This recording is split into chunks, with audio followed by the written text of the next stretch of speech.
Le 23 novembre 2024, l'ONG Afrique Espoir a lancé un ambitieux projet de prévention des crises sociales dans les locaux de l'établissement Henri Poincaré à Boakim. Lors d'une conférence de presse animée par son président du conseil d'administration, Dr Kwaku Masselet. L'initiative, qui s'inscrit dans le cadre des activités prévues pour l'année 2025, met l'accent sur la cohésion sociale, la démocratie et la prévention des violences basées sur le genre. Dr Kwaku Masselet a rappelé les crises sociopolitiques passées en Côte d'Ivoire et souligne l'importance de tirer des leçons pour éviter de nouvelles divisions. L'ONG a été créée depuis 2021 et nous sommes dans divers domaines d'activité, notamment la démocratie et la cohésion sociale.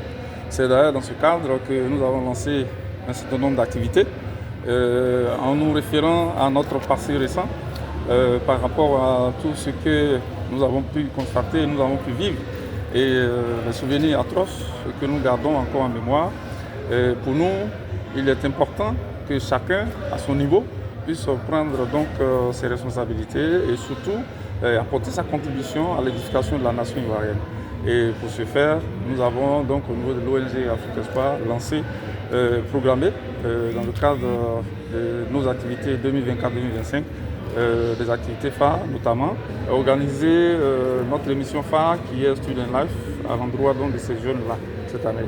Et puis la troisième grande activité de 2025 va porter sur une caravane de sensibilisation. On va faire cela sous forme de tournée.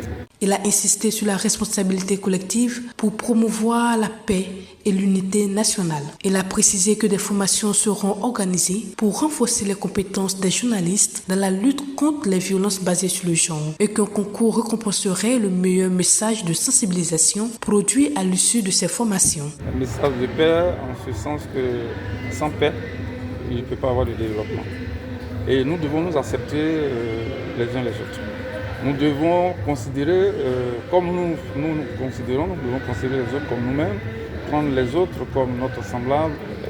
La paix se construit, c'est un idéal qui se construit en soi et avec les autres.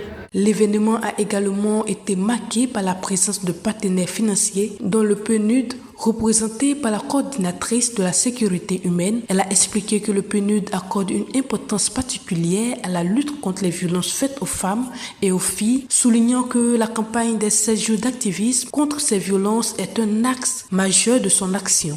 Le PNUD accorde une importance capitale au respect de l'égalité du genre. Et cette activité qui s'inscrit dans le cadre de la campagne des 16 jours d'activisme, une campagne qui a été décrétée par les Nations Unies et dans laquelle le PNUD aussi accorde une importance en tant qu'agence du système des Nations Unies. C'est une campagne pour mobiliser toutes les couches sociales en faveur de la prévention et de la lutte contre les violences faites aux filles et aux femmes. Et donc ça revêt une importance pour nous, de sorte qu'on puisse mobiliser toutes les couches sociales et vous, les journalistes, pour nous aider à prévenir ce fléau et pourquoi pas à l'éradiquer de façon totale, non seulement en Côte d'Ivoire, mais dans le monde entier. L'ONG Afrique Espoir, avec ses partenaires, s'engage ainsi à promouvoir un dialogue constant pour construire une Côte d'Ivoire forte et unie.